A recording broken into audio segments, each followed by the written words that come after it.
ದಿವಸದ ಕಾರ್ಯಕ್ರಮ, 7ನೇ ದಿವಸದ ಪ್ರವಚನ ಕಾರ್ಯಕ್ರಮದಲ್ಲಿ ನಾವೆಲ್ಲ ಪಾಲ್ಗೊಂಡೇವಿ. ದೇವರ ದಾಸಿಮಯ್ಯನವರು ಜನಿಸಿ ಒಂದು 2-3 ದಿವಸ ಆಗೈತಿ. ಪುರಾಣದಾಗ ದಾಸಿಮಯ್ಯನವರಿಗೆ ತಂದೆ ತಾಯಿಗಳು ಸಂಸ್ಕಾರ ಕೊಡುವಂಥದ್ದು, ಮಕ್ಕಳಿಗೆ ಸಂಸ್ಕಾರ ಕೊಡೋದು ಮುಖ್ಯ ಅದ. ನೀವೆಲ್ಲ ನೋಡಬೇಕು, ನಿಮ್ಮ ಮಕ್ಕಳಿಗೆ ಸಂಸ್ಕಾರ ಹ್ಯಾಂಗೆ ಕೊಡಬೇಕು ಅಂತಂದ್ರೆ, ನಿಮ್ಮಲ್ಲಿ ಮಾಡ್ತಾರೋ ಇಲ್ಲ ಗೊತ್ತಿಲ್ಲ, ನಮ್ಮ ಕಡೆ ಕೆಲವು ಕಡೆ ಮಾಡ್ತಾರೆ. ಮಗು ನಡೆಯಕ್ಕೆ ಶುರು ಮಾಡ್ತಂದ್ರೆ ಹೊಸ್ತಿಲ ದಾಟೋದೊಂದು ಕಾರ್ಯಕ್ರಮ ಮಾಡ್ತಾರೆ. ನಿಮ್ಮಲ್ಲಿ ಮಾಡ್ತೀರಣ್ಣ? ಹೊಸಲು ದಾಟೋದು ಮಾಡ್ತೀರಿ? ನೀವ್ರಂತೂ ಇಲ್ಲ, ಮಾಡ್ತಾರೆ. ಅರ್ಧ ಮಾಡ್ತಾರೆ, ಅದು ಮಾಡಂಗಿಲ್ಲ ತಮ್ಮ. ಮಗು ಅಂಬೆಗಾಲ ಹಾಕ್ಕೊಂಡು ಹೊಸ್ತಲ ದಾಟೋದು ಒಂದು ಕಾರ್ಯಕ್ರಮ ಮಾಡಿದ್ರೆ ಅದಕ್ಕೆ ಅನ್ನಪ್ರಶನ, ಊಟ ಮಾಡಿಸೋದು ಒಂದು ಕಾರ್ಯಕ್ರಮ ಮಾಡ್ತಾರೆ. ಅದೊಂದು. ಮತ್ತು ಅದಾದಮೇಲೆ ಅಕ್ಷರ ಅಭ್ಯಾಸ. ಎಲ್ಲಿ ಸರಸ್ವತಿ ಮಂದಿರ ಇದೆಯೋ ಅಥವಾ ಎಲ್ಲಿ ಗುರುಗಳಿದ್ದಾರೋ ಅಲ್ಲಿ ಹೋಗಿ ಮೊಟ್ಟ ಮೊದಲು ಗುರುಗಳ ಕಡೆಯಿಂದ ಬರೆಸುವಂಥದ್ದು ಒಂದು ಸಂಸ್ಕೃತಿ. ಈ 3 ಮಾಡಬೇಕು. ಆಗ ಒಂದಿಷ್ಟು ಮಕ್ಕಳು ಒಂದಿಷ್ಟು ಕೈಗೆ ಸಿಗ್ತಾವೆ. ಇಲ್ಲ ಹೋಗ್ಯದ ಬಿಡು ಅಂತ ದಾಟದೆ ಯಾಕೆ ಯಾಕಡೆ ಹೋಗಲಕ್ಕ ಬಿಟ್ರೆ. ಅದಕ್ಕೆ ದಾಸಿಮಯ್ಯನವರ ಬಾಲ್ಯ ಲೀಲೆಯಲ್ಲಿ ಬಾಲಕನಾಗಿರುವಾಗ ನಮ್ಮ ಮಕ್ಕಳಂಗೆ ಅವರು ಇಲ್ಲ. ನಾವು ಚಿಕ್ಕವರಿದ್ದಾಗ ನಮ್ಮ ಆಟ ಪಾಠಗಳನ್ನೇ ಬೇರೆ, ಶರಣರು ಈ ಜಗತ್ತಿಗೆ ಬಂದಾಗ ಅವತರಿಸಿ ಬಂದಾಗ ಮಾಡುವಂಥ ಆಟಗಳೇ ಬೇರೆ, ಶರಣರ ಲೀಲೆಗಳನ್ನೇ ಬೇರೆ. ಅದಕ್ಕೆ ಹೇಳಿದ್ದಾರೆ ಬಸವಣ್ಣವರು, 1 ಪಾಯಿಂಟ್ ಕಮ್ಮಿ ಮಾಡಬೇಕು ಸೌಂಡ್. ಶರಣರು ಅವತಾರ ಹೇಗಿದೆ ತಂದ್ರೆ ನಮ್ಮ ಹಾಗೆ ಬರುವುದಿಲ್ಲ. ಅವರು ನಿಮ್ಮ ಹಾಗೆ ಬಂದು ಸಂಸಾರವನ್ನು ಮಾಡುವುದಿಲ್ಲ. ಹೇಳ್ತಾರೆ ಇಲ್ಲಿ ಉರುಲಿಂಗ ದೇವರು, ಉರುಲಿಂಗ ಪೆದ್ದಿ ಅನ್ನುವಂಥವ್ರು ಗುರು ಶಿಷ್ಯರವರು. ಉರುಲಿಂಗ ಪೆದ್ದಿ, ಉರುಲಿಂಗ ದೇವರು. ಎಂಥ ಗುರು ಶಿಷ್ಯರತ್ತಂದರೆ, ಉರುಲಿಂಗ ದೇವರು ಒಬ್ಬ ಮಠಾಧೀಶ, ಒಬ್ಬ ಮಠದ ಅಧಿಪತಿಗಳು. ಉರುಲಿಂಗ ಪೆದ್ದಿ ಅಂತ ಕೇಳಿದ್ರೆ ಅತ್ಯಂತ ಕೆಳ ಸಮಾಜದಲ್ಲಿರ್ತಕ್ಕಂಥ, ಈಗ ನೋಡಿ ಅಂಶ ಕಡೆ ಬಗ ತುಮಿ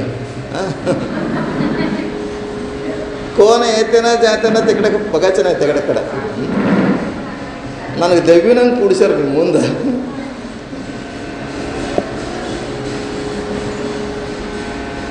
ಉರುಲಿಂಗ ಪೆದ್ದಿ, ಉರುಲಿಂಗ ದೇವರು, ಇಬ್ಬರು ಗುರು ಶಿಷ್ಯರು. ಇದು ಯಾಕೆ ಹೇಳಕ್ಕೆ ಹೊರಟಿನಂದ್ರೆ ಕೇಳಬೇಕು ನೀವು.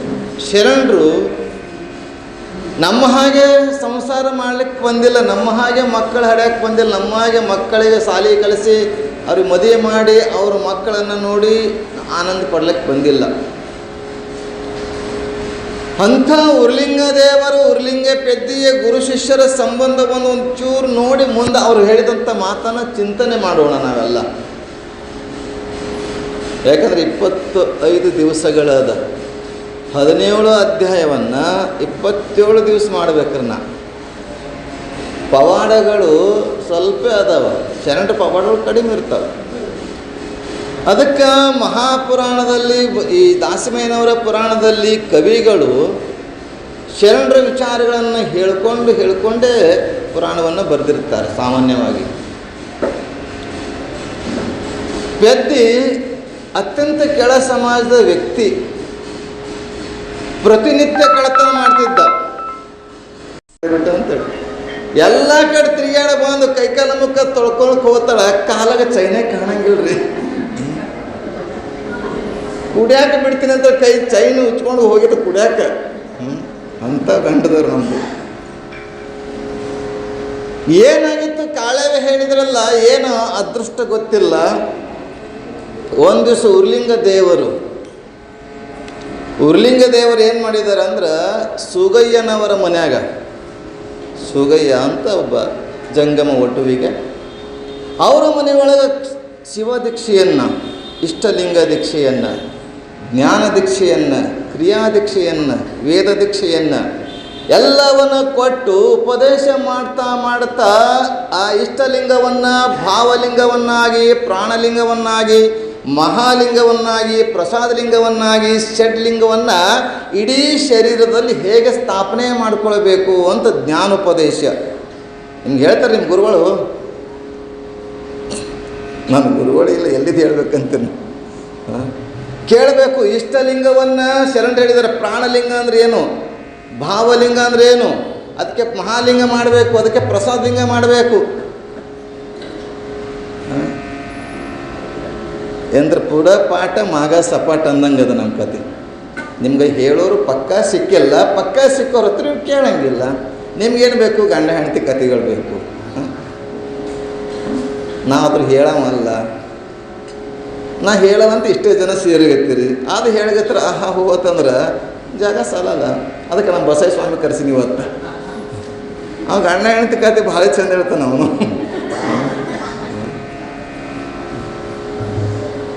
ಅವು ಕತೆಗಳು ಕೇಳಿದ್ರೆ ನಿಮ್ಮ ಸಂಸಾರ ಕತೆ ನೀವು ಕೇಳಿ ಏನು ಪ್ರಯೋಜನ? ಮಹಾತ್ಮರ ಕತೆಗಳನ್ನು ಕೇಳಿ ಮಹಾತ್ಮರು ಹೋದ ದಾರಿಯಾಗ ನಾವು ಸ್ವಲ್ಪ ನಡಿಬೇಕನ್ನುವಂಥದ್ದನ್ನು ಕಲಿಬೇಕು. ಅಕ್ಕಲಕೋಟೆ ಶರಣರು ಎಷ್ಟು ಕಷ್ಟಪಟ್ಟಾರ, ಮಾದನಿಪ್ಪರಿಗೆ ಶರಣರು ಎಷ್ಟು ಕಷ್ಟಪಟ್ಟಾರ. ಸಮಾಜದಗೋಸ್ಕರ ಇವಿಬ್ಬರು ತಮ್ಮನ್ನು ತಾವು ಅರ್ಪಿಸ್ಕೊಂಡ್ರ. ಯಾವ ಸ್ವಾಮಿ ಅರ್ಪಿಸ್ಕೊಂಡನ ಗೊತ್ತಿಲ್ಲ. ಅಕ್ಕಲಕೋಟೆಯ ಸದ್ಗುರು ರೇವಣ ಸಿದ್ಧ ಶಿವ ಶರಣರು, ಮಾದನಿಪ್ಪರಿಗೆಯ ಶರಣ ಶಿವಲಿಂಗೇಶ್ವರರು. ಎಲ್ಲ ಸ್ವಾಮಿಗಳು ಬಡ್ಡಿ ವ್ಯವಹಾರ ಮಾಡೋದಷ್ಟೇ ಗೊತ್ತದ ಏನ್ರಿ, ಬೇರೆ ಹೇಳ್ತೀನಿ. ಆದರೆ ಶರಣರು ಇಬ್ಬರೂ ಕೂಡ ಸಮಾಜದ ಎರಡು ಕಣ್ಣುಗಳು. ಸಮಾಜಕ್ಕಾಗಿ ಅವರು ತಮ್ಮನ್ನು ತಾವು ಪ್ರಾಣವನ್ನು ಕೊಟ್ಟರು. ಬರೆಗಾಲಿಲಿ ಓಡಾಡಿದ್ದಾರೆ ಅಕ್ಕಲಕೋಟೆಯ ಸದ್ಗುರು ರೇವಣ ಸಿದ್ಧ ಶಿವಶರಣರು. ನಮ್ಮ ಕಾರಿದ್ರೆ ಬರೋಕ್ಕೆ ಹೋಗೋಕ್ಕಾಗಲ್ಲಾಗ್ಯದ ನಮ್ಗೆ. ಮಾರಿ ಮೇನೆ ಬಂದರೂ ಕೂಡ ಸದ್ಗುರು ಶರಣ ಶಿವಲಿಂಗೇಶ್ವರು ತಮ್ಮನ್ನು ತಾವು ಮಾರಿಗೆ ಅರ್ಪಿಸ್ಕೊಂಡಿದ್ದಾರೆ. ಏನು ತಿಳಿದು ಏನು ಕಲ್ತೀರಿ, ಏನು ತಿಳ್ಕೊಂಡಿರೋ ಆ ಚಂದ. ಈಗ ನಿಮ್ಮ ಮಠಕ್ಕೆ, ನಿಮ್ಮ ದೇವಸ್ಥಾನಕ್ಕೆ ಬಂದು ಏನು ಪ್ರವಚನ ಮಾಡಿರೋ ಗೊತ್ತಿಲ್ಲ, ತಿಳ್ಕೊಂಡು ನಡ್ರಿ. ಅದಕ್ಕೆ ನೆರೆ ಕೇಳಿದನ್ನು ಅರಿ ಗುರು ಪೇಳ್ದ ತೆರೆ ವಿಷಯದವಳು ಅಂತ ಹೇಳಿದ್ರು. ನಿಜಗೊಂಡ್ರು ಚೆನ್ನಾಗಿ ಕೇಳಿ ಅಂತ ಹೇಳಿದ್ರು. ಚೆನ್ನಾಗಿ ಕೇಳಬೇಕಂತ ಏನನ್ನ ಕೇಳಬೇಕು ಅದನ್ನು ಚೆನ್ನಾಗಿ ಕೇಳಬೇಕು. ಏನನ್ನು ತೊರಿಬೇಕಾಗಿತ್ತು ಅಂದ್ರೆ ಚೆನ್ನಾಗಿ ತೊರಿಬೇಕಂತ. ನಾವು ಏನು ತೊರಿಬೇಕಾಗಿದೆ ಅದು ತೊರೆಯಂಗಿಲ್ಲ, ಏನು ಹಿಡ್ಕೋಬೇಕಾದ್ರೆ ಇಟ್ಕೊಳ್ಳಂಗಿಲ್ಲ. ಅದಕ್ಕೆ 4 ಜನ ಇರಲಿ. ನನ್ನ ಪ್ರವಚನ ಅಂದ್ರೆ ಗಟ್ಟಿ ಪ್ರವಚನ ನಂದು. ಅದಕ್ಕೆ ನೀವು ಪೆದ್ದಿ ಕಾಳವಿ ಹೇಳ್ತಾ ಹೆಂಡತಿ ನೋಡು, ಕಳ್ತನ ಮಾಡಬೇಡ, ಒಳ್ಳೆಯದಲ್ಲ. ನಿಮಗೆಲ್ಲ ಗೊತ್ತಿದೆ, ಮಾನಸಿಕವಾಗಿ ಕಳ್ತನ ಬೇರೆ, ದೈಹಿಕವಾಗಿ ಕಳ್ತನ ಬೇರೆ. ಅದು ಹಿಗ್ಗಿಸ್ತಾ ಹೋದರೆ ಹೆಚ್ಚಿಗೆ ಆಗ್ತದೆ. ಮನಸ್ಸಿನಿಂದ ಕಳ್ತನ ಮಾಡ್ತಾರೆ, ಶರೀರದಿಂದ ಕಳ್ತನ ಮಾಡ್ತಾರೆ, ವಾಣಿಯಿಂದ ಕಳ್ತನ ಮಾಡ್ತಾರೆ. ಹೀಗೆ ಕಳ್ತನ ಮಾಡುವುದನ್ನು ಬಿಡು ಅಂತ ಹೇಳಿದಾಗ ಬಿಡ್ತೀನಿ ಅಂತ ಹೇಳ್ಕೊಂಡು ಒಂದು ದಿವಸ ಉರ್ಲಿಂಗ ದೇವರು ಸುಗಯ್ಯನವರ ಮನೆಯಲ್ಲಿ ಲಿಂಗ ದೀಕ್ಷೆ ಕೊಡ್ತಾ ಇರ್ತಾರೆ. ಲಿಂಗ ದೀಕ್ಷೆ ಕೊಡುವಂಥ ಸಂದರ್ಭದಲ್ಲಿ ಇವನು ಬೆಳಗಿನ ಜಾವ ಬ್ರಹ್ಮಿ ಮುಹೂರ್ತ ಗೊತ್ತನು? ಬ್ರಹ್ಮಿ ಮುಹೂರ್ತ ಅಂದ್ರೆ 3 ರಿಂದ 6 ಗಂಟೆವರೆಗೆ ಸ್ವಾಮಿಗಳ ಪೂಜೆ ಮಾಡ್ತೀರಿ. ಬ್ರಹ್ಮಿ ಮುಹೂರ್ತ ಈ ಕಡೆ ಕೇಳಕ್ಕೆ ಹೋದ್ರೆ ಬ್ರಹ್ಮಿ ಮುಹೂರ್ತ ಪೂಜೆ ಮಾಡಿ ಅಂತಾರೆ. 3 ರಿಂದ 6 ಬ್ರಹ್ಮಿ ಮುಹೂರ್ತ. 6 ರಿಂದ ಸಂಜೆ 12 ತನಕ ಬ್ರಹ್ಮಿ ಮುಹೂರ್ತ ಅಲ್ಲ, ಅದು ಮನುಷ್ಯರ ಮುಹೂರ್ತ. ಅದು ರಾತ್ರಿ 12 ರಿಂದ ಮಧ್ಯರಾತ್ರಿ 3 ಗಂಟೆ ತನಕ ಅದು ದೆವ್ಗಳು ಓಡಾಡುವಂಥ ಸಮಯ, ದೆವ್ವಿನ ಮುಹೂರ್ತ. ಅದು ಯಾವ ಮುಹೂರ್ತದಾಗ ಮಾಡ್ತೀರಿ? ಅವ್ರು ಮಾಡ್ತಾರೆ ಬಸವ ಸ್ವಾಮಿಗಳು ಕರೆಕ್ಟಾಗಿ ಸಾಯ ಮಧ್ಯಕ್ಕೆ ನೋಡಿ ಅವ್ರದ್ದೊಂದು ಟೀಮ್ ಐತಿ, ವೈದಿಕರ ಟೀಮ್ ಸೋಲಾಪುರದಾಗ. 3 ಗಂಟೆಯಿಂದ 6 ಗಂಟೆ ತನಕ ಪೂಜೆ ಮುಗಿಸಿ, ನಿಮ್ಮ ಮನೆ ಪೂಜೆ ಮುಗಿಸಿ ಇನ್ನೊಂದು ಮನೆಗೆ ಹೋಗಿರ್ತಾರೆ. ಅಷ್ಟೊತ್ತಿಗೆ ಅವರು ರಾತ್ರಿ ಎಲ್ಲ ತಯಾರು ಮಾಡಿರ್ತಾರೆ. ಹಾಗೆ ನಾವು ಬ್ರಹ್ಮಿ ಮುಹೂರ್ತ ಒಳಗೆ ಪೂಜೆ ಮಾಡಬೇಕು.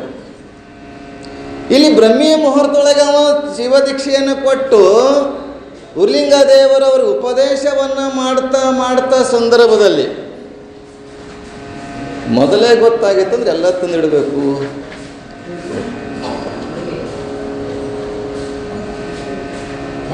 ಈ ಕಡೆ ನೀವು ಹಾಗೆ ಕೇಳ್ರಿ, ನಾನು ಅವ್ರು ಮಾಡ್ತಾರ, ನನ್ನ ಕಡೆ ಲಕ್ಷ ಕೊಡ್ರಿ.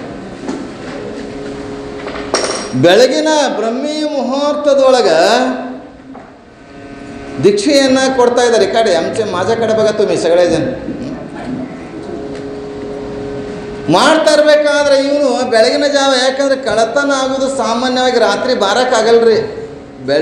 ಬೆಳಗಿನ ಜಾವ ನಿದ್ದೆ ಇರ್ತದಲ್ಲ, ಅದೇ ಒಳ್ಳೆ ನಿದ್ದೆ. ಆ ನಿದ್ರೆ ಒಳಗೆ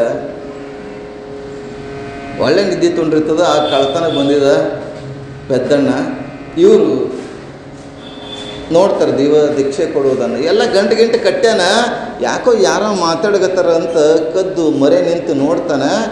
ದೀಕ್ಷೆಯನ್ನು, ಈ ಲಿಂಗ ದೀಕ್ಷೆಯನ್ನು ಕೊಟ್ಟು ಲಿಂಗದ ಬಗ್ಗೆ ಪೂಜೆ ಹೆಂಗೆ ಮಾಡ್ಕೊಳ್ಬೇಕು, ವಿಭೂತಿ ಎಲ್ಲಿ ಹಚ್ಕೋಬೇಕು, ವಿಭೂತಿ ಹಚ್ಕೊಳ್ಳುವಂಥ ಸ್ಥಳ 32 ಸ್ಥಳ, 32 ಜಾಗಗಳಲ್ಲಿ ವಿಭೂತಿ ಹಚ್ಚಬೇಕ್ರಿ. ನಿಮ್ಮಲ್ಲಿ ಎಷ್ಟು ಹಚ್ತಾರೆ ಗೊತ್ತಿಲ್ಲ. ಅದೆಲ್ಲ ಕಲಿಸ್ತೇವತ್ತಂದ್ರೆ ನೀವು ಯಾರೂ ಬರೋಕ್ಕೆ ತಯಾರಿಲ್ಲ. ಬಿಡ್ರಿ, ನನಗೇನಾಗದ, ಸ್ವರ್ಗಕ್ಕೆ ನಾವು ಒಬ್ಬನೇ ಹೋಗ್ತೀನಿ, ನೀವು ಎದಕ್ಕೆ ಬರ್ತೀರಿ, ನಗರದಕ್ಕಾಗೆ ಇರಿ ನೀವೆಲ್ಲ. ಪೂಜೆ ಮಾಡೋ ಪದ್ಧತಿ 32 ಸ್ಥಳಗಳಲ್ಲಿ ವಿಭೂತಿ ಹಚ್ಚುವುದನ್ನು ಹೇಗೆ ಪೂಜೆ ಮಾಡಬೇಕು, ಯಾವ ದಿಕ್ಕಿಗೆ ಕೂಡಬೇಕು, ಲಿಂಗ ಹೆಂಗೆ ಹಿಡ್ಕೊಳ್ಬೇಕು, ರುದ್ರಾಕ್ಷಿ ಹೆಂಗೆ ಜಪ ಮಾಡಬೇಕು, ಎಲ್ಲವನ್ನ ಸವಿಸ್ತಾರವಾಗಿ ಹೇಳ್ತಾ ಇದ್ದ. ಮರಿ ನಿಂತು ಕೇಳಾಗತ್ತಿದ್ದ ಪೆದ್ದಣ್ಣ. ಮನಸ್ಸು ಚಂಚಲ ಇತ್ತವನು. ಗಂಟು ಕಟ್ಟಿದ್ದ, ಮನೆಗೆಲ್ಲ ಒಯ್ಬೇಕಂತೇಳಿ ಗಂಟು ಕಟ್ಟಿದ್ದ. ಇದನ್ನು ಕೇಳಿ ಆ ಗಂಟನ್ನು ಅಲ್ಲೇ ಬಿಟ್ಟು ಮನೆಗೆ ಬರ್ತಾನೆ. ಮನೆಗೆ ಬಂದ ಕೂಡಲೇ ಹೆಂಡ್ತಿಗೆ ಹೇಳ್ಬಿಡ್ತಾನೆ. ಮೊದಲು ಹೆಂಡ್ತಿಗೆ ಹೇಳ್ತಾನೆ, ಕಾಳವೇ ನೀ ಎಷ್ಟು ದಿವಸ ಹೇಳ್ತಿದ್ದಲ್ಲ, ಇಂದಿನಿಂದ ನಾನು ಕಳ್ತನ ಮಾಡೋದನ್ನು ಬಿಡ್ತೀನಿ ಅಂತ ಹೇಳ್ಬಿಡ್ತಾನೆ. ಹೆಂಡ್ತಿಗೆ ಬಹಳ ಖುಷಿ ಆಗ್ತದೆ. ಹಲವಾರು ವರ್ಷಗಳಿಂದ ಹೇಳ್ತಾ ಬಂದಿದ್ದ ಗಂಡ ಇವತ್ತು ಬಿಟ್ಟಾನಂಥೇಳಿ ಖುಷಿಯಾಗಿ ಗಂಡನ ಪಾದ ತೊಳಿತಾಳೆ. ಪಾದವನ್ನು ತೊಳೆದು ನಮಸ್ಕಾರ ಮಾಡ್ತಾಳೆ. ಇನ್ನು ಮುಂದೆ ಏನು ಮಾಡ್ತೀವಿ ಅಂತ ಕೇಳಿದಾಗ, ಏನಿಲ್ಲ, ಕಟ್ಟಿಗೆಯನ್ನು ಮಾರುವುದದ, ಉಪಜೀವನ ಮಾಡುವುದದ. ಕಟ್ಟಿಗೆಯನ್ನು ಸಂಗ್ರಹ ಮಾಡೋದು, ಕಡಿಯೋದು, ಗಿಡಗಳನ್ನು ಮರಗಳನ್ನು ಕಡಿದು ಕಟ್ಟಿಗೆಯನ್ನು ತಂದು ಮಾರಾಟ ಮಾಡಿ ಉಪಜೀವನ ಮಾಡ್ತೀನಿ ಅಂತ ಹೇಳಿ ಕಟ್ಟಿಗೆಗಳನ್ನು ತರಾಕ ಶುರು ಮಾಡ್ದ. ದಿನನಿತ್ಯ ಮಠದ ದಾಸೋಹಕ್ಕೆ ಕಟ್ಟಿಗೆ ಹಾಕಕ್ಕೆ ಶುರು ಮಾಡ್ತಾನೆ. ಮಠಕ್ಕೆ ಕಟ್ಟಿಗೆ ಹಾಕ್ತಾನೆ. ಹಾಕಿ ಏನಂತಾನ, ರೊಕ್ಕ ಒಯ್ಯಪ್ಪ, ಕಟ್ಟಿಗೆ ಹಾಗೆ ಹಾಕಬಾರ್ದು, ಇದಕ್ಕೆ ರೊಕ್ಕ ಒಯ್ಯ ತಂದಾಗ ನಂಗೆ ರೊಕ್ಕ ಬೇಕಾಗಿಲ್ಲ, ನೀವು ಆ ಸೂಗಯ್ಯನ ಮನೆಗೆ ಲಿಂಗ ದೀಕ್ಷೆ ಕೊಟ್ಟಿರಲ್ಲ, ನನಗೂ ಲಿಂಗ ದೀಕ್ಷೆ ಬೇಕು ಅಂತಾನ. ನೋಡಿ, ಒಬ್ಬ ಅತ್ಯಂತ ಕೆಳ ಸಮಾಜದ ವ್ಯಕ್ತಿ. ಬಸವಣ್ಣನವರಕ್ಕಿಂತ ಪೂರ್ವ ಇವರು ಕೂಡ ನಾಂದೇಡ ಜಿಲ್ಲಾ ಕಂದಹಾರ್ ಅಂತ, ನಾಂದೇಡ್ ಅಂದ್ರೆ ಕಂದಹಾರ್ ಅಂತ ಮೊದಲು, ಈಗ ನಾಂದೇಡ್ ಆಗೈತಿ. ನಾಂದೇಡ್ದಾಗ ಇರ್ತಕ್ಕಂಥದ್ದು ಈ ವಿಷಯ. ಅಲ್ಲಿ ಉರ್ಲಿಂಗ ದೇವರು ಇವು ಪೆದ್ದ ಹುಚ್ಚದನ, ಕೆಳ ಸಮಾಜದವನ, ನಾ ಲಿಂಗ ದೀಕ್ಷೆ ಕೊಟ್ಟರೆ ಸಮಾಜ ಏನು ಅನ್ನುತ್ತೋ ಅಂತ. ನೋಡಪ್ಪ, ಗುರುವಿನ ದೇವ್ರ ಇಚ್ಛೆ ಆಗಲಿ ಅನ್ಕೋತ ಮುಂದಕ್ಕೆ ಓದ್ತಾರೆ ಅವರು. ದಿನನಿತ್ಯ ದಾಸೋಹಕ್ಕೆ ಕಟ್ಟಿಗೆ ತರೋದು, ಮಾರೋದು, ಮತ್ತು ತನ್ನ ಜೀವನ ಮಾಡಗತ್ತ ಕಾಯಕ ದಾಸೋಹ ಅನುಭವವನ್ನು ಮಾಡ್ತಾ ಶುರು ಮಾಡ್ದ. ಒಂದು ದಿವಸ ಅವ ಬಿಡಲಿಲ್ಲ. ಗುರುಗಳೇ ಲಿಂಗ ದೀಕ್ಷೆ ಕೊಡ್ರಿ ಅಂತ ಒಂದು ಸಲ ಹಿಂಗೆ ಮಠದ ಎದುರು ಕೂತಿದ್ರು. ಅಲ್ಲೇ ಒಂದು ಗುಂಡುಗಲ್ಲಿತ್ತು. ಗುಂಡುಗಲ್ಲ ಏನು ಮಾಡ್ತಾರೆ, ಅವನ ಕಡೆ ಎಸೆದು ಘೇ ದಗಡಿ ಜಾ ಅಂತ, ಘೇ ದಗಡಿ ಜಾ ಅಂತ, ಘೇ ದಗಡಿ ಕಲ್ ತಗೋ ಹೋಗು. ಮಾಡಿರ್ತೀರಿ ನಿಮ್ಗೆ ಕಣ್ಣು, ಘೇ ದಗಡಿ ಜಾ ಕಲ್ ತಗೊಂಡು ಹೋಗು ಅಂತ ಹೇಳಿದಾಗ ಅವನಿಗೆ ಆಶ್ಚರ್ಯ ಆಗ್ತದೆ, ಆನಂದ ಆಗ್ತದೆ. ಗುರುನಾಥ ಇವತ್ತು ಅವನ ಕರುಣೆ ಮಾಡ್ದಲ್ಲ ಅಂತ ಆ ಗುಂಡುಗಲ್ಲನ್ನೇ ತಂದು ಇಬ್ಬರು ಗಂಡ ಹೆಂಡತಿ ಲಿಂಗ ಅಂತ ಹೇಳಿ ಪೂಜೆ ಮಾಡೋಕ್ಕೆ ಶುರು ಮಾಡಿದ್ರು. ಲಿಂಗ ಅಂತ ಪೂಜೆ ಮಾಡ್ತಾ ವಚನಗಳನ್ನು, ಸಾಲಿ ಕಲ್ತಿಲ್ಲ, ವಚನಗಳನ್ನು ನೋಡಿದ್ರೆ ಸಂಸ್ಕೃತದ ಆಗಮಗಳನ್ನು ನೋಡ್ತೇವೆ, ಆಗಮಗಳ ವಾಕ್ಯಗಳನ್ನು, ಸಂಸ್ಕೃತ ವಾಕ್ಯಗಳು ನೋಡ್ತೇವೆ ಅವನಲ್ಲಿ, ವಚನಗಳಲ್ಲಿ. ಉರ್ಲಿಂಗ ಪೆದ್ದಿ ಅಂಥ ಉರ್ಲಿಂಗ ಪೆದ್ದಿ ಮತ್ತು ಉರ್ಲಿಂಗ ದೇವರು. ಪೆದ್ದಣ್ಣ ಹೋಗಿ ಮುಂದೆ ಉರ್ಲಿಂಗ ಪೆದ್ದ ಆಗ್ತಾನೆ. ಆ ಊರಿಗೆ ಬರಗಾಲದ ಸಂದರ್ಭದಲ್ಲಿ ಎಲ್ಲ ರಾಜರ ಕಾಲದಾಗ ಅದು. ಈಗ ಕೆರಿಯರ್ ಅಂತ ಕಟ್ಸಕತ್ತೀವಿ, ನೀರು ಬೀಳ್ತಾ ಇಲ್ಲ, ಈ ಊರಿನ ಒಬ್ಬ ಮಠಾಧೀಶ ಬಂದ್ರೆ ಆಶೀರ್ವಾದ ಆದ್ರೆ ಏನರ ಆದೇತು ಅಂತ ಕರೆಸ್ತಾರೆ. ಕರೆಸ್ಬೇಕಾದ್ರೆ ಉರ್ಲಿಂಗ ದೇವರು ಪೆದ್ದಣ್ಣನ ಮನೆ ಮುಂದೆ ಹೋಗ್ತಾ ಇರ್ತಾರೆ. ಪೆದ್ದಣ್ಣನ ಮನೆ ಮುಂದೆ ಹೋಗ್ತಾ ಇರ್ತಾರೆ. ಪೆದ್ದಣ್ಣ ಸ್ವಲ್ಪ ಹೋಗ್ತಾ ಇದ್ದೀನಿ, ಬರ್ತೀನೋ ಜೊತೆಗೆ ತಂದ ಅಪ್ಪಣೆ ಗುರುಗಳು ಬರ್ತೀನಿ ಅಂತಾನೆ. ಪೆದ್ದಣ್ಣ ಕರ್ಕೊಂಡು ಹೋಗಿ ಕೆರೆಯನ್ನು ನೋಡ್ತಾರೆ, ಪೂಜೆ ಮಾಡ್ತಾರೆ. ಎಲ್ಲಿ ನೀರಿಲ್ಲ. ಪೆದ್ದಣ್ಣ ಅಂತಾನೆ, ಗುರುಗಳೇ ಇಂಥ ಜಾಗನ ನೀರು ಬೀರ್ತೈತಿ, ಇಂಥ ಜಾಗನಾಗ ಒಂದು ಕಲ್ಲಿತ್ತು, ಆ ಕಲ್ಲಿಗೆ ಹೊಡೆದ್ರೆ ನೀರು ಬರ್ತದೆ, ನೀವು ಅಪ್ಪಣೆ ಕೊಟ್ಟರೆ ಕಲ್ಲನ್ನು ಹೊಡಿತೀನಂತ. ನಾವು ಕಲ್ಲನ್ನು ಹೊಡೆದ, ಗುರುಗಳ ಅಪ್ಪಣೆಯನ್ನು ಪಡೆದು ಆ ಕಲ್ಲಿಗೆ ಏಟು ಹಾಕಿದ ಕಲ್ಲು ಹೊಡಿತು, ಗಂಗಾ ಹೊರಗೆ ಬಂದಳು, ನೀರು ಹೊರಗೆ ಬಂತು, ಕೆರೆ ತುಂಬ ಎಲ್ಲ ನೀರು ತುಂಬಿತು. ಆಗ ಉರ್ಲಿಂಗ ಪೆದ್ದಿ ಆಗ್ತಾನೆ. ಉರ್ಲಿಂಗ ದೇವರ ಆ ಜೈಕಾರ ಹಾಕಿ ಅವರನ್ನು ಮುಂದೆ ಮಠಕ್ಕೆ ಅಧಿಪತಿ ಮಾಡ್ತಾನೆ. ಮೊದಲು ಮಠಕ್ಕೆ ಅತ್ಯಂತ ಕೆಳ ಸಮಾಜದ ಒಬ್ಬ ವ್ಯಕ್ತಿಯನ್ನು ಉರ್ಲಿಂಗ ದೇವರು ಮಠಕ್ಕೆ ಮಾಡಿದ್ದು.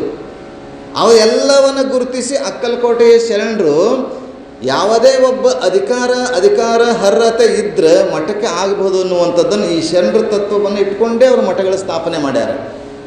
ಶರಣರ ತತ್ವಗಳನ್ನು ಇಟ್ಕೊಂಡು ಉರ್ಲಿಂಗ ದೇವರು ಮೊದಲು ಅತ್ಯಂತ ಕೆಳ ಸಮಾಜದ ವ್ಯಕ್ತಿಯನ್ನು, ಇವರು ಜಂಗಮರು ಇದ್ದರೂ ಕೂಡ, SC ಅವನಿದ್ದರೂ ಕೂಡ ಮಠಕ್ಕೆ ಮಾಡಿ ಉರ್ಲಿಂಗ ಪೆದ್ದಣ್ಣ ಅಂತ ಹೆಸರಿಟ್ಟು ಕರೆದಿದ್ದಾರೆ.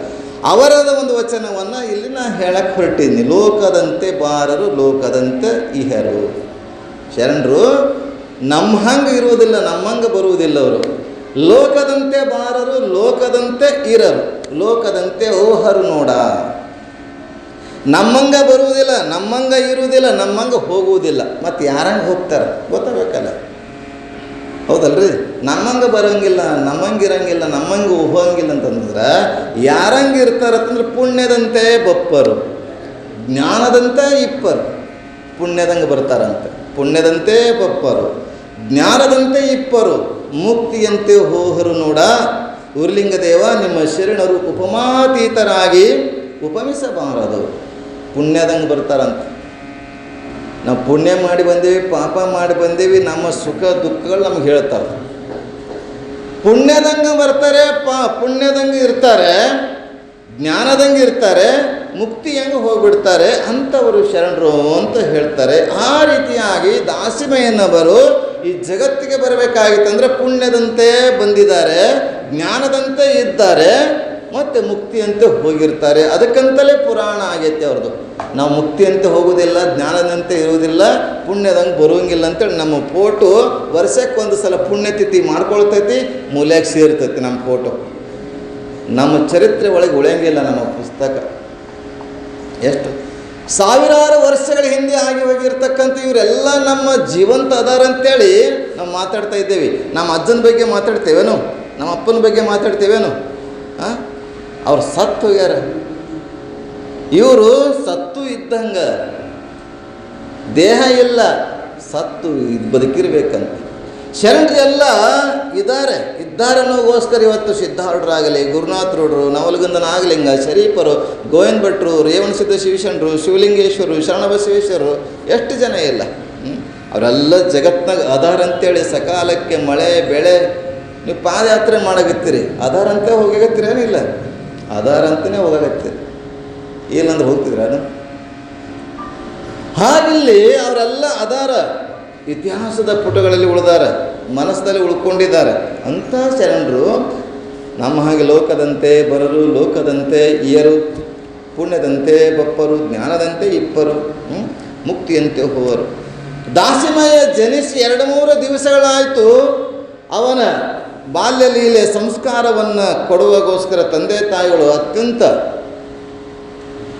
ಹೇಳಿದೆ ನಾನು ನಿನ್ನೆ, ನೀರಿಗೆ ಸಂಸ್ಕಾರ ಕೊಟ್ಟಿರೋದು ತೀರ್ಥ ಆಗ್ತದೆ, ಅನ್ನಕ್ಕೆ ಸಂಸ್ಕಾರ ಕೊಟ್ಟಿರೋದು ಪ್ರಸಾದ ಆಗ್ತದೆ ಅಲ್ವ, ಕಲ್ಲಿಗೆ ಸಂಸ್ಕಾರ ಕೊಟ್ಟಿರೋದು ದೇವರ ಮೂರ್ತಿ ಆಗ್ತದೆ, ಏನೊಂದು ತಿಳಿಯದಿರ್ತಕ್ಕಂಥ ಜೀವಾತ್ಮನಿಗೆ ಸಂಸ್ಕಾರ ಕೊಟ್ಟಿರೋದು ಪರಮಾತ್ಮ ಆಗ್ತದೆ ಅನ್ನುವಂಥದ್ದನ್ನು ನೋಡ್ತಾ ಬಂದೀವಿ. ಹಾಗೆ ತಾಯಿಯಾದವಳು ಮಕ್ಕಳಿಗೆ ನೀವೆಲ್ಲ ಕಲಿಸ್ತಿರಲ್ಲ. ಈಗ ಇತ್ತೀಚೆಗೆ ಏನು ಕಲಿಸಾಗತ್ತೀರಿ ನೀವೆಲ್ಲ? ಮೊದಲಿನ ಕಾಲಾಗ ಮಳೆ ಮಳೆ ರಾಯ ಬಾಬಾ ಅಂತೇಳಿ ಹಾಡಾಡ್ತಿರು. ಈಗ ರ್ಯಾನ್ ಗೋಗು ಅವೇ ಅಂತ ಹೇಳಿಗತ್ತಾರೆ. Twinkle twinkle little star how are ಅಂದರು ಅದೇನು ಹೇಳ್ತೈತೋ ಇದು ಕೈ ಹಿಂಗೆ ಮಾಡೋದು ಹೇಳ್ತೈತೆ. ಮಳೆ ಬಾಬಾ ಅಂತ ಕರಿತಿದ್ರು ಮೊದಲಿನ ಪಾಠ್ಯ ಪುಸ್ತಕಗಳಲ್ಲಿ. ಈಗ ಮಳೆ ಹೋಗು ಮಳೆರಾಯ ಅಂತ ಕರೀತಾರೆ. ಮತ್ತು ಮಳೆ ಅದಕ್ಕೆ ಬರ್ಲಾಗದ. ಮುಂಜಾನೆ ಒಂದಿಷ್ಟು ನೀರು ಹೊಡೆದಂಗೆ ಮಾಡ್ತೈತಿ, ಮಧ್ಯಾಹ್ನ ಒಂದಿಷ್ಟು ನೀರು ಹೊಡೆದಂಗೆ ಮಾಡ್ತೈತಿ. ನಮ್ಮ ಮುಂಜಾನೆ ಹುಡುಗರು ಬಿಡ್ತಾನಲ್ಲ, ನೀರು ಹೊಡೆದಂಗೆ ಕರೆಕ್ಟ್ ಹೊಡೆಯಕತ್ತಿತ್ತಪ್ಪ, ಒಂದು ರಂಗೋಲಿ ಹಾಕಕ್ಕೆ ಹೇಳ್ರು ಮಳೆರಾಯಿಗ ಅಂತ ಹೇಳಿ ನಾನು. ಕರೆಕ್ಟಾಗಿ ನೀರು ಹೊಡೆದ್ರೆ ರಂಗೋಲಿ ಹಾಕದಂಗೆ ಮಾಡಕತ್ತೈತಿ ಮಳೆ. ಮಕ್ಕಳಿಗೆ ಹೇಳಬೇಕು, ನೀವೆಲ್ಲ ಕಲ್ತೀರಿ. 1 2 ಬಾಳೆ ಎಲೆ ಹರಡು, 3 4 ಅನ್ನವ ಹಾಕು, ಮತ್ತು 3 4 ಅನ್ನವ ಹಾಕು, 5 6 ಬಾಳೆ ಎಲೆ ಹೀಗೆಲ್ಲ ಕಲಿತಿದ್ರು. ಈಗ ತನ್ನ ತಾಯಿಯಾದವಳು ಮಕ್ಕಳಿಗೆ ಏನು ಕಲಿಸ್ಬೇಕು ಅನ್ನೋದು ಒಂದು ಮಾತನ್ನು ಹೇಳಿ ಮುಂದಕ್ಕೆ ಹೋಗ್ತೀನಿ ತಿಳ್ಕೊಂಡು. 1 ಹೇಳಲೆ ಮಗನೇ ಪರಬ್ರಹ್ಮ ಒಂದು ಹೇಳಲೆ ಮಗನೇ. ಮಕ್ಕಳಿಗೆ ಹೇಳಬೇಕು. 1 ಹೇಳತ್ತಂದ್ರೆ ನೀವು A for apple, B for ball ಅಂತ ಹೇಳ್ತಿರಲ್ಲ, ಎ ಫಾರ್ ಅಪ್ಪ, ಬಿ ಫಾರ್ ಬೆಪ್ಪ, ಸಿ ಫಾರ್ ಕೆಪ್ಪ ಅಂತ ಹೇಳೋದಂಗಿಲ್ಲ ಈಗ. ಇದು ಇಂಗ್ಲೀಷ್ ರೀ ಇದು.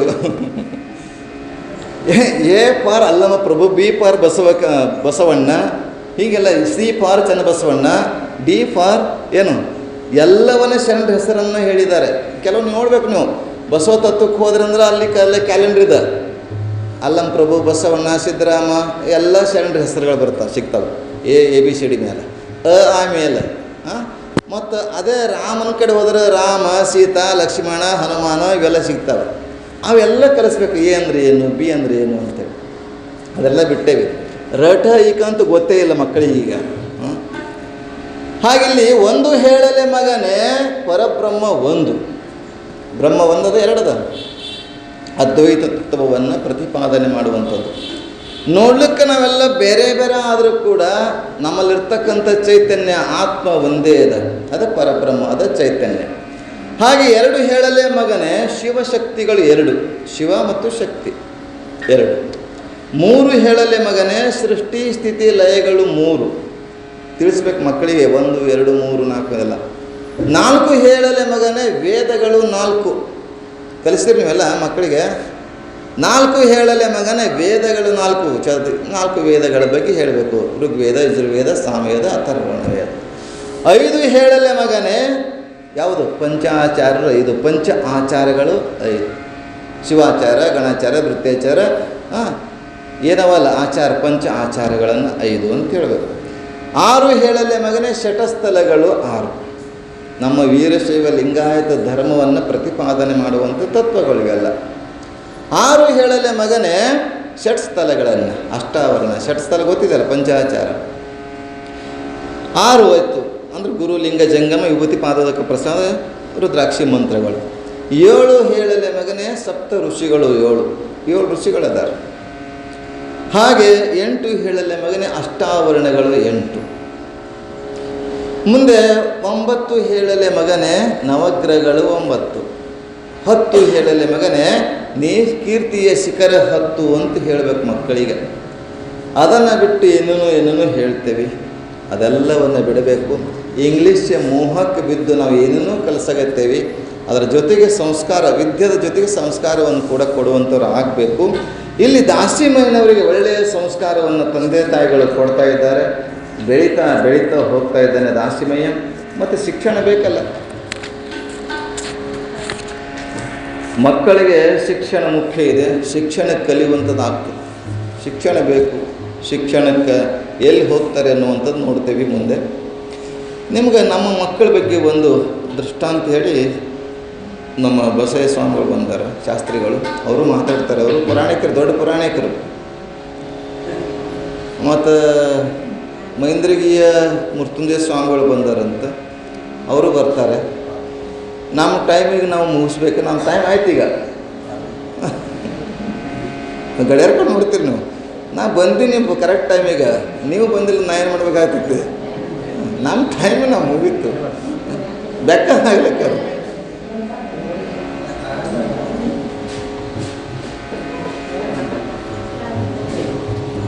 ಆಗ ಏನಿರ್ತಂದ್ರೆ ದಾಸಿಮಯ್ಯನ ಬೆಳೀತಾ ಹೋಗ್ತಾ ಇದ್ದಾನೆ. ಸಂಸ್ಕಾರಗಳನ್ನು ತಂದೆ ತಾಯಿಗಳಾದಂಥವರು ಸಂಸ್ಕಾರಗಳನ್ನು ಕೊಡುವಂಥದ್ದಾಗಬೇಕು. ಸಂಸ್ಕಾರ ಇಲ್ಲ ಅಂದರೆ ಏನೂ ಮಾಡಲಿಕ್ಕಾಗೋದಿಲ್ಲ. ಸಂಸ್ಕಾರ ಮುಖ್ಯ ಇದೆ. ಯಾಕಂದರೆ ನಾವು ಸಮಾಜದಲ್ಲಿ ತಲೆ ಎತ್ತಿ ನಿಲ್ಲಬೇಕು. ತಲೆ ಎತ್ತಿ ನಿಲ್ಲಬೇಕಂದ್ರೆ ನಮ್ಮಲ್ಲಿರ್ತಕ್ಕಂಥ ಒಳಗಿಂದಿರ್ತಕ್ಕಂಥ ಚೈತನ್ಯ ಇದೆಯಲ್ಲ, ಆ ಚೈತನ್ಯಕ್ಕೆ ಜಾಗೃತಿಯನ್ನು ಉಂಟು ಮಾಡಬೇಕು. ಅದಕ್ಕೆ ದಾಸಿಮಯ್ಯನವರು 176 ವಚನಗಳನ್ನು ಒಂದೆರಡು ಮಕ್ಕಳು ಬಂದು ಒಂದು 4 ದಿವಸ ಮಾತು ಬಿಟ್ಬಿಟ್ಟು ಕಲಿಬೇಕು. ವಚನಗಳನ್ನು ಕಲೀರಿ. ದಿನ ಒಂದು ಬೋರ್ಡ್ ಮಾಡಿ, ದಿನ ಒಂದು, ಈಗ ಸುವಿಚಾರ ಬರೀತಿರಲ್ಲ, ಒಂದು ವಚನ ಬರೆದು ಬಿಡ್ರಿ. ಕನ್ನಡ ಅಕ್ಷರ, ಕನ್ನಡ ಉಚ್ಚಾರ, ಮರಾಠಿ ಅಕ್ಷರ ಇದ್ದರೆ ಸಾಕು. ಮರಾಠಿ ಅಕ್ಷರ, ಕನ್ನಡ ಉಚ್ಚಾರದಿಂದ ಒಂದು ಬೋರ್ಡ್ ಬೇಕಾದ್ರೆ ನಾನೇ ತಂದು ಕೊಡ್ತೀನಿ ಹೋಗೋದ್ರಲ್ಲಿ. ದಿನನಿತ್ಯ ಬರೀಬೇಕು. ದಿನನಿತ್ಯ ದೇವ್ರ ಸ್ಥಾನಕ್ಕೆ ಬರ್ತಿರಲ್ಲ. ಇವತ್ತು ಬಸವಣ್ಣವರ ವಚನಗಳು ಎಷ್ಟು ಪ್ರಚಾರ ಆಗಬೇಕಾಗಿತ್ತಂದ್ರೆ ಅದೇ ಕಾರಣ. ಪ್ರತಿಯೊಬ್ಬರ ಬಸವಣ್ಣನವರ ನಂಬಿದಂಥವರು, ಬಸವ ತತ್ವದವರ ಮನೆಯಲ್ಲಿ ಒಂದು ಬೋರ್ಡ್ ಅದ. ಒಂದು ಪ್ರತಿಯೊಬ್ಬರ ಮನೆ ಬೋರ್ಡ್ ಅದ. ನೋಡಿರಿ, ನೀವು ಯಾರ ಮನೆಗೆ ಹೋದ್ರೆ ಬಸವಣ್ಣನ ಫೋಟೋ ಬಿಟ್ಟು ನಮ್ಮಂಗೆ 108 ದೇವರು ಅವ್ರು ಹಾಕೇ ಇಲ್ಲ. ಬಸವ ತತ್ವ ಬಸವಣ್ಣನ ನೀವು ರಾಮಲಿಂಗ ಚೌಡೇಶ್ವರನ ಒಪ್ಕೊಂಡಂಥವ್ರು ಆ ದೇವನೊಬ್ಬ ನಾಮ ಹಲವು ಅಂತ ಹೇಳಿದ್ದಾರೆ. ದೇವರಂತೂ ಇಡಬೇಡ ಅಂತ ಎಲ್ಲ ಬೇಕಾದ್ರೆ ಹೇಳ್ರಿ ನೀವು. ಅಂಬಾಬಾಯಿನೂ ಬರಲಿ, ತುಳಜಾಪುರ ಅಂಬಾಬಾಯಿ, ಗತ್ತರಿಗೆ ಭಾಗ್ಯವಂತ, ಈ ಕಡೆ ಕೊಲ್ಲಾಪುರ ಮಹಾಲಕ್ಷ್ಮಿ ಎಲ್ಲ ತಂದು ಸಾಲಕ್ಷಿ ರಾಮೇನು ಮಾಡೋದದ. ಈಕಿ ಆಶೀರ್ವಾದ ಮಾಡ್ತಾಳೆ, ಆಕೆ ಆಶೀರ್ವಾದ ಮಾಡೋದು ಬಿಡ್ತಾಳೆ. ಆಕೆ ಮಾಡ್ತಾಳೆ, ಇವನು ಆಶೀರ್ವಾದ ಮಾಡಿಬಿಡ್ತಾನೆ. ಯಾರು ಆಶೀರ್ವಾದ ಮಾಡಲ್ಲ, ಯಾರೂ ಮಾಡೋಂಗಿಲ್ಲ ನಿಮ್ಗೆ. ನಾ ಧೋಬಿಕ ಕುತ್ತ ನಾ ಘಾಟ್. ಏಕದೇವ ಉಪಾಸನೆ. ಬಸವಣ್ಣ ಚಿಕ್ಕ ವಯಸ್ಸಿದ್ದಾಗ 7-8 ವರ್ಷದ ಹುಡುಗ, ತಂದೆ 100 ದೇವರ ಪೂಜೆ ಮಾಡಿಗತ್ತಿದ್ದ. ಒಂದು ವಿಷ್ಣು ಸಾಲಿಗ್ರಾಮ, ಬರೀ ಸಾಲಿಗ್ರಾಮ ಬೇರೆ, ವಿಷ್ಣು ಸಾಲಿಗ್ರಾಮ ಬೇರೆ, ಗೊತ್ತಾಗ್ತದಲ್ಲ. ಒಂದು ಕರ್ರಗಿರೋದು ವಿಷ್ಣು ಸಾಲಿಗ್ರಾಮ, ಬರೀ ಬೆಳಗಿರೋದು ಸಾಲಿಗ್ರಾಮ. ಇವೆಲ್ಲವನ್ನ ಪೂಜೆ ಮಾಡ್ತಿದ್ದ. ಆಂಜನೇಯ, ವೆಂಕಟೇಶ್ವರ, ರಾಘವೇಂದ್ರ ಎಲ್ಲ ಮೂರ್ತಿಗಳು ಮಾಡ್ತಿದ್ದ. ಬಸವಣ್ಣ ಸುಮ್ಮನೆ ಇರಲಿಲ್ಲ. ಹೋಗಿ ಅಂಗಳದಾಗ ಗಾರಿ ಹೊಡ್ಯಕ್ಕೆ ಶುರು ಮಾಡ್ದ. ಅಂಗಳದಾಗ ಗಾರಿ ಹೊಡ್ಯಕ್ಕೆ ಶುರು ಮಾಡ್ದ. ಇಲ್ಲೊಂದಿಷ್ಟು ಗಾರಿ ಹೊಡೆದ, ಈ ಕಡೆ ಗಾರಿ ಹೊಡೆದು ನೋಡ್ರಿ, ಈ ಕಡೆ ಇಲ್ಲಿಟ್ಟು ಗಾರಿ ಹೊಡೆದ, ಇಲ್ಲಿಟ್ಟು ಗಾರಿ ಹೊಡೆದ, ಅಲ್ಲಿಟ್ಟು ಗಾರಿ ಹೊಡೆದ. ಹೊಡ್ಯಾಗತ್ತದ. ಅಂಗಳ ತುಂಬೆಲ್ಲ ಗಾರಿ ಹೊಡ್ಕೋತಿದ್ದ. ಇವ ಎಲ್ಲ ದೇವ್ರ ಪೂಜೆ ಮಾಡಿ ಕೊನೆಗೆ ಸೂರ್ಯನಿಗೆ ಉದಿನ ಕಡೆ ಬೆಳಗಕ್ಕತ್ತ ಬಂದನ. ನೋಡ್ತಾನೆ ಬಸವಣ್ಣ ಗಾರಿ ಹೊಡೆದ, ಅಲ್ಲಿಟ್ಟು ಇಲ್ಲಿಟ್ಟು ಗಾರಿ ಹೊಡೆದನ. ಯಾಕೋ ಬಸವಣ್ಣ ಹಿಂಗೆ ಗಾರಿ ಹೊಡೆದೇವು ಅಂತ ಕೇಳಿದಾಗ, ನೀರಡಿಕಾಗ್ಯದ, ನೀರು ಕುಡಿಬೇಕು ಅದಕ್ಕೆ ಬಾವಿ ಹೊಡೆಯಾಗೈತಿನಂತಾನೆ ಬಸವಣ್ಣ. ಅವ ಅಪ್ಪ ಅದವ ಸುಮ್ಮನೆ ಕೂಡಬೇಕಿಲ್ಲ. ಅಲ್ಲ ಬಸವಣ್ಣ, ಒಂದೇ ಕಡೆ ಆಳವಾಗಿ ಗಾರಿ ಹೊಡೆದ್ರೆ ನೀರು ಬೀಳ್ತಾವ, ನೀ ಅಲ್ಲಿಷ್ಟು ಗಾರಿ ಇಲ್ಲಿಷ್ಟು ಗಾರಿ ಹೊಡೆದಿಲ್ಲ, ಅದೇ ಹಂಗೆ ನೀರು ಬೀಳ್ತಾವ ತಂದಾಗ, ಹೌದಪ್ಪ ನಿನಗಿದು ತಿಳಿತದಲ್ಲ ನನ್ನ ಬಸವಣ್ಣ, ನಿನಗಿದು ಗೊತ್ತಾಗ್ತದಲ್ಲ. ಇಲ್ಲಿಟ್ಟು ಗಾರಿ ಹೊಡೆದ್ರೆ ನೀರು ಬೀರಲ್ಲ ಅಂತ ಗೊತ್ತದ, ಒಂದೇ ಕಡೆ ಹೊಡಿಬೇಕಂತ ಗೊತ್ತದ. ಆದ್ರೆ ನೀ ಸಾಲಿಗ್ರಾಮ, ಹನುಮಾನ, ರಾಘವೇಂದ್ರ, ಹರಿ, ಶಿವ ಎಲ್ಲ ದೇವರ ಪೂಜೆ ಮಾಡಗತ್ತಿದ್ದಿ, ಯಾವ ದೇವರ ಆಶೀರ್ವಾದ ಮಾಡಬೇಕು ನಿನಗೆ ಗೊತ್ತಾಗಲಿಲ್ಲ ಅಂತ ಕೇಳ್ತಾರೆ ಬಸವಣ್ಣ. ನೋಡಿ, ಸಣ್ಣ ಹುಡುಗಿದ್ದಾಗ ಏಕದೇವ ಉಪಾಸನೆಯನ್ನು ಕಲಿಸಿದ್ರು ಶರಣರು. ಆ ಕೂಡಲ ಸಂಗಮರಿರಲಿ, ರಾಮನಾಥರಿರಲಿ, ಚನ್ನಬಸವಣ್ಣವರಿರಲಿ, ಏಕದೇವ ಉಪಾಸನೆ. ಎಲ್ಲ ದೇವರನ್ನ ಒಂದರಲ್ಲೇ ನೋಡಿಲ್ಲ. ಲಿಂಗ ಅಂತ ಅದಕ್ಕೆ ನಮ್ಮ ಲಿಂಗಾಯತ ಧರ್ಮದಲ್ಲಿ ಲಿಂಗ ತಂದು ಕೊಟ್ಟದ್ದು ಅದಕ್ಕೇನೆ. ನಮಗೆ ಗುಡಿಗೆ ಹೋಗೋಕ್ಕಾಗಲ್ಲ, ನಮ್ಮ ಕೆಲಸ ಇರ್ತವೆ, ಅದನ್ನು ಕೊಳ್ಳ ಹಾಕಿದ್ರು, ಹೃದಯ ಮೇಲೆ ಇಟ್ಟರು, ಯಾವಾಗ ಅದಕ್ಕೆ ನಮಸ್ಕಾರ ಮಾಡೋದು ಪದ್ಧತಿ ಕಲಿಸಿದ್ರು ನಮ್ಮವರು. ಅದು ಬಿಟ್ಟೆ ಗೂಟಕ್ಕೆ ಸೇರಿರ್ತಾವೆ ನಮ್ಮನ್ನೆಲ್ಲ. ಲಿಂಗಕ್ಕೆ ಊಟಕ್ಕೆ ಹಾಕಿ ಒಂದು ದಿವ್ಸ ನಮಗೂ ಊಟ ಹೊಡೆಗೆ ಮಾಡಿಬಿಡ್ತೀರಿ. ಅದು ಊಟನೇ ಮತ್ತು ಆಗಬಾರ್ದು. ಲಿಂಗ ಕೊರಳಾಗಿರಬೇಕು. ಹ್ಯಾಂಗೆ ಗಂಡಂದ ಹೆಂಡತಿ ತಾಳಿ ಅನ್ನೋದು ಕೊಳ್ಳ ಕಟ್ಕೊಂಡಿರ್ತಾಳಲ್ಲ, ಗುರು ಅನ್ನುವಂಥ ಗಂಡ ಅದಕ್ಕೆ ಮಗನೊಂದು ಹಡೆದೇನಲ್ಲ, ಮದುವೆ ಗಂಡ ಮನೆಯೊಳಗಿಲ್ಲ ಅಂತ ಹಾಡಾಡಿದ್ರು. ಅದಕ್ಕೆ ಎಂತ ಮುತ್ತು ಕಂಡೇನವ ನಾನೊಂದು ಮುತ್ತು ಕಂಡೇನ ಅಂತ ಹಾಡಿದರು. ಎಂಥ ತತ್ವದ ಪದಗಳದಾವ, ಒಂದಿಷ್ಟು ತಿಳ್ಕೊಳ್ರಿ, ತಿಳಿರಿ, ಚಂದ ತಿಳಿರಿ. ಅದಕ್ಕಂಥ ಸಂಸ್ಕಾರಗಳನ್ನು ತಾಯಾರು ಶಂಕರಿ, ರಾಮಯ್ಯ, ದಾಸಮಯ್ಯನವರು ಉಪದೇಶ ಮಾಡ್ತಾರೆ. ಮುಂದೆ ಬೆಳೀತಾ ಇರ್ತಾನೆ. ಅವನಿಗೆ ವಿದ್ಯಾಭ್ಯಾಸದ ಬಗ್ಗೆ ಚಿಂತನೆ ಮಾಡ್ತಾರೆ. ವಿದ್ಯಾಭ್ಯಾಸಕ್ಕಾಗಿ ಎಲ್ಲಿ ಇಡ್ತಾರೆ? ಗುರು ಬೇಕಲ್ಲ. ನಗರೋರಧಿಕಂ ನಗೋರೋರಿಧಿಕಂ, ಗುರುವಿನಕ್ಕಿಂತ ಅಧಿಕ ಯಾರಿಲ್ಲ. ಅಂಥ ಗುರುಗಳ ಹತ್ತಿರ ಅವರಿಗೆ ವಿದ್ಯಾಭ್ಯಾಸಕ್ಕೆ ಇಡ್ತಾರೆ. ಆ ಗುರುಗಳು ಯಾರು ಅನ್ನುವಂಥದ್ದನ್ನು ನಾಳಿನ ಸಮಯದಲ್ಲಿ ನಾವೆಲ್ಲ ನೋಡ್ತೇವೆ ಅಂತ ಹೇಳುತ್ತಾ ಇವತ್ತಿನ ವಾಕ್ಪುಷ್ಪವನ್ನು ಶ್ರೀ ಗುರು ಚರಣಕ್ಕೆ ಅರ್ಪಿಸಿ ಮಂಗಲನ್ನು ಕೋರುತ್ತೇನೆ. ಎಲ್ಲರಿಗೂ ಶರಣು ಶರಣಾರ್ಥಿಗಳು.